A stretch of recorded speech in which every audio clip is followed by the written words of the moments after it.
Yo,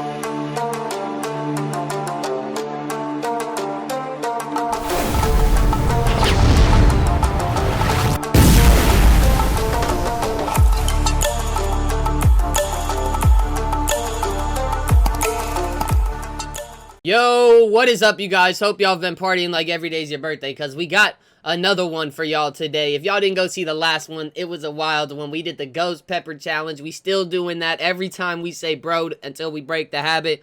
We gonna be taking a little bit of this and put it on our tongue. Very crazy. I'm not doing a lot, you know, because I gotta do it a lot, and I don't want to shit fire all day, honestly. At the end of the day, that's what it is. But y'all be easy. Hope you guys enjoy this video. Make sure to like and sub. We got the top 10 natural disasters that can wipe out humanity coming up. So, I need to be prepared.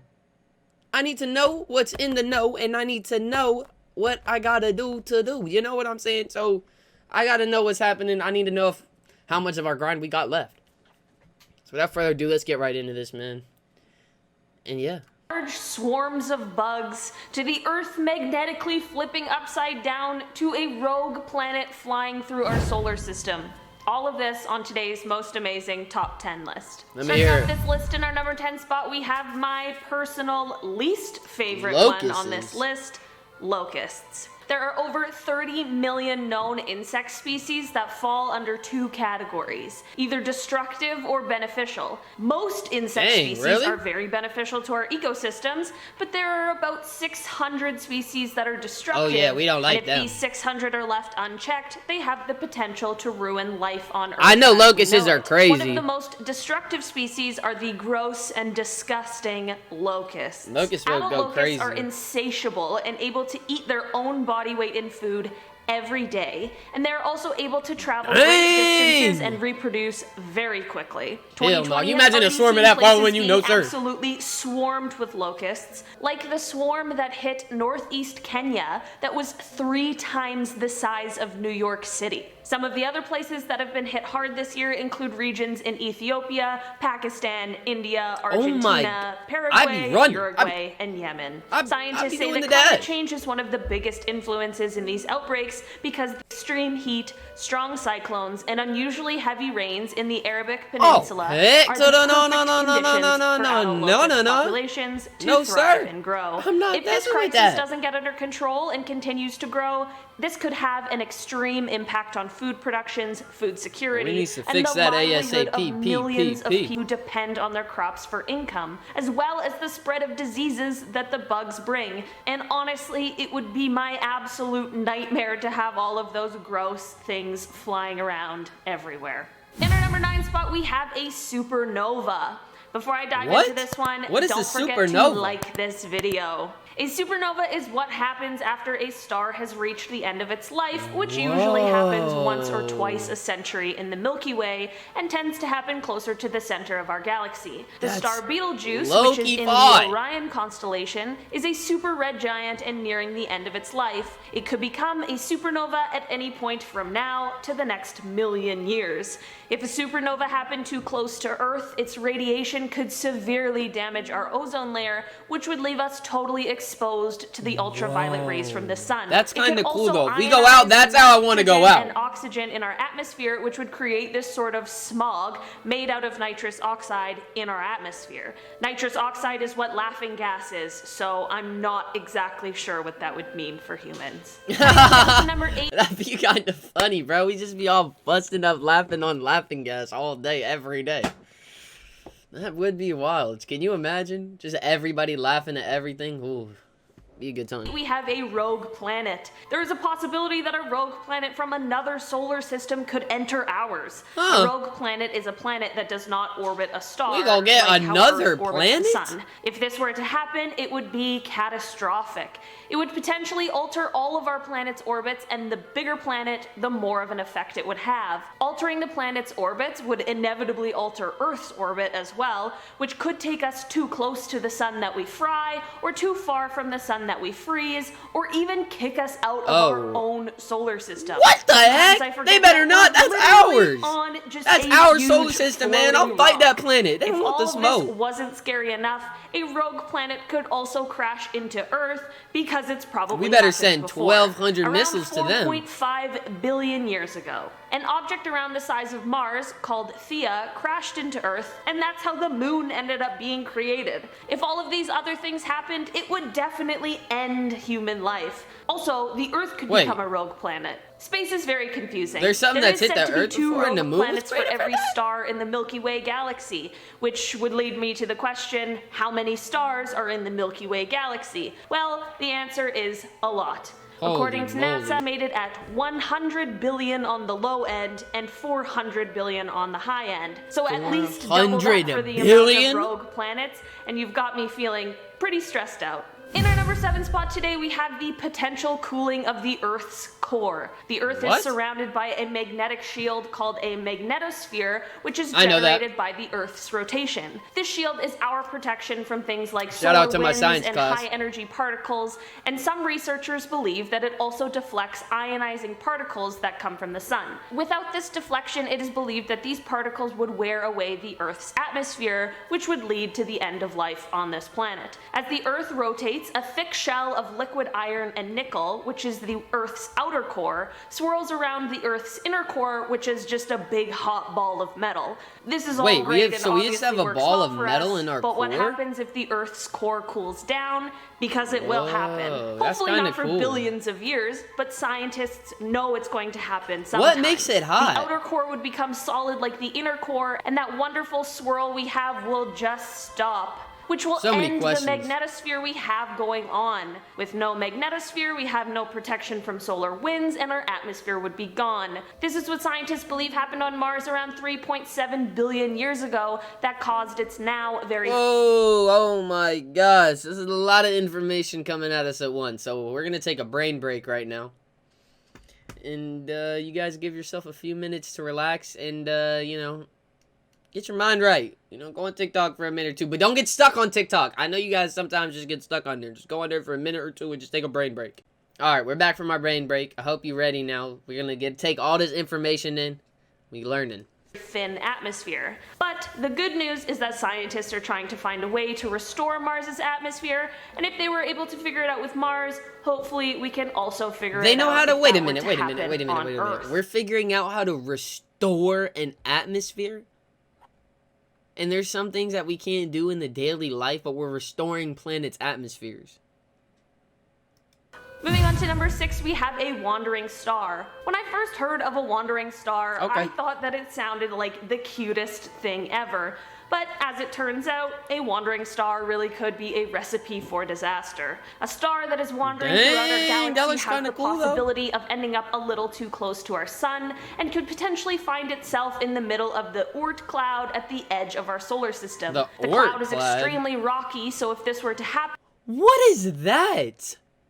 Yo, I would love to go to space, man. I would love to go to space and just see everything and see all the scenes and planets and galaxies and solar systems, see what everything actually looks like, you know? Elon Musk, I'm counting on you. I mean, hey, if I go to Mars, y'all better believe I'll be TikTok famous on Mars. That's all I'm gonna say. It would greatly increase the chances of a huge comet flying towards the Earth. It's pretty obvious why a huge comet hurtling towards Earth would not be in our best interest. Yeah, I can see that. At our 5th and halfway mark, we have the Heliosphere and its potential to become weakened. The sun's wind and solar magnetic field has helped create this bubble-like region around our entire solar system, which is called the Heliosphere, and it shields us from any sort of interstellar medium. The sun follows its own through the Milky Way, and we follow the sun.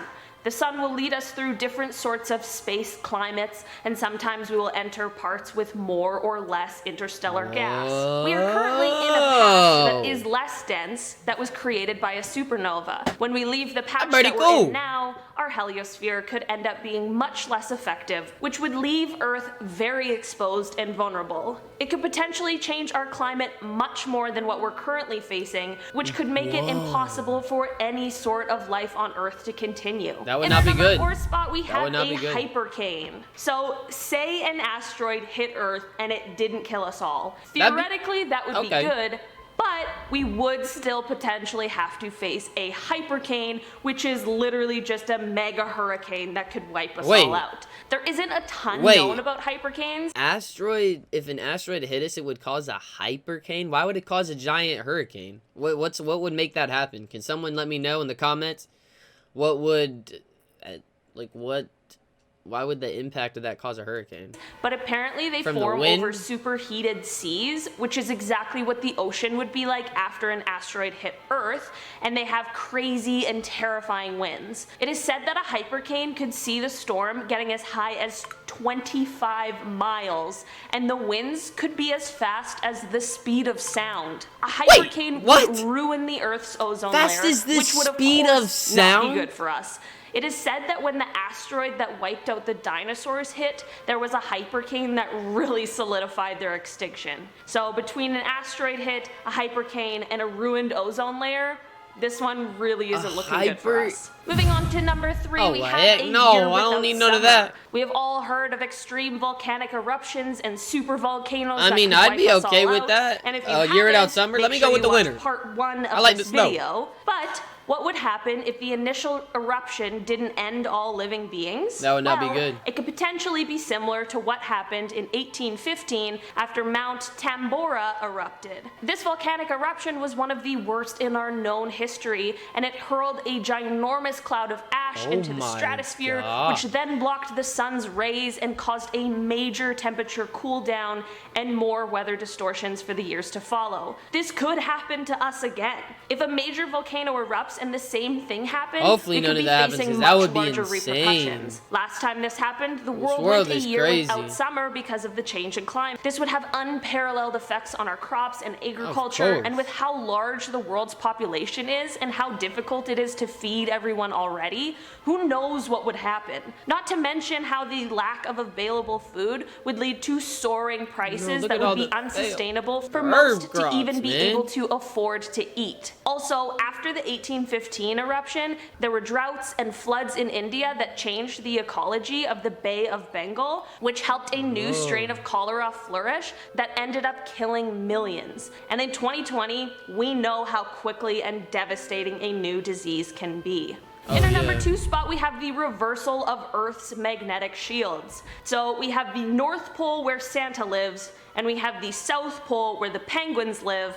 But what happens if our poles switched? Santa Claus, shout out. It's almost Christmas. It's happened before, and it's going to happen again. The magnetic field of Earth is known to switch, and scientists know that the last time this happened was 773,000 years ago, but they're pretty stumped on figuring out exactly what causes this flip. Scientists have been able to use lava flows to get some information about the last magnetic flip. What they found is that around 795,000 years ago, Earth's magnetic dipole field began to collapse, and there was an excursion, which is when the magnetic field doesn't totally collapse and reverse. Holy crap, bro, they'd be giving so much information. After a slight recovery, the field ends up collapsing and ended up switching orientations, which results in the polarity reversal. It's all very confusing inside. What? Alright. And I'm sure you're all wondering what this means for life on Earth. Well, scientists believe we're approaching the next reversal period, and when we go into that excursion part, like I mentioned before, where the magnetic field gets really weak, we will be way more exposed to cosmic rays, which can be extremely damaging to all life on Earth. There isn't a ton that is known about this whole process, and its timeline is greatly debated among the scientists who research it. How long we think? In the number 1 spot today, we have climate change.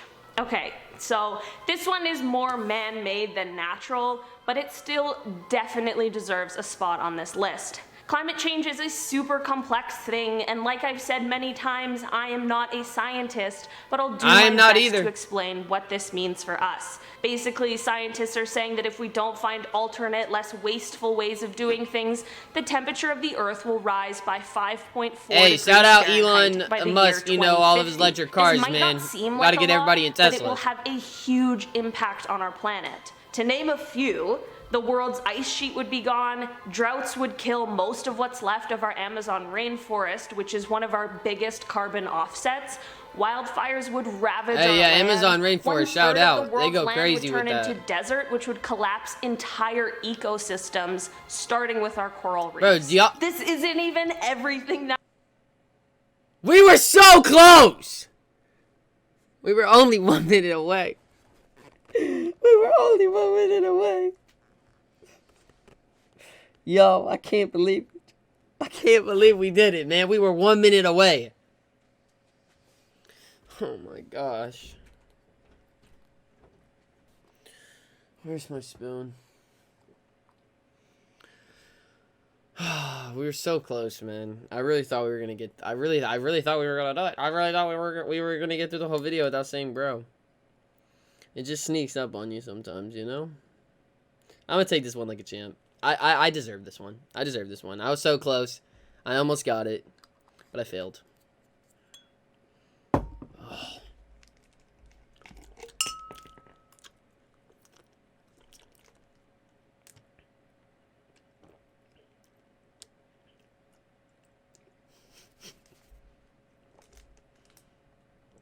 Yo, it's the taste. The taste is something else. Whoa. It's funky, man. It's not even the heat. That taste is something special. It's the heat a little bit, though. Alright. We're gonna get right to it. Finish this last video. That would happen. Our planet and the life on it lives in this incredibly delicate balance, and just a few small changes can ruin life as we know it. Scientists say we have 10 years to reverse climate change, or else we might end up getting to that worst case scenario. In 10 years? Guys, that has been our list for today. Thank you so much. Look at how close we were, man. Hey, I hope you guys enjoyed that video. It's the end of the video.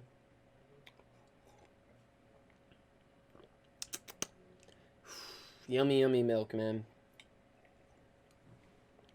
Appreciate you guys for coming by and watching. Hope you guys enjoyed that. We're going to keep doing this ghost pepper thing until we get our habit done. Then we're going to stop it. Hope you guys enjoyed it, though. Without further ado, I'm going to go skedat and get my tongue off on fire. Y'all have a great day, though. Go do something good. Oh. Woo! Y'all have a good day. Y'all be easy. And deuces.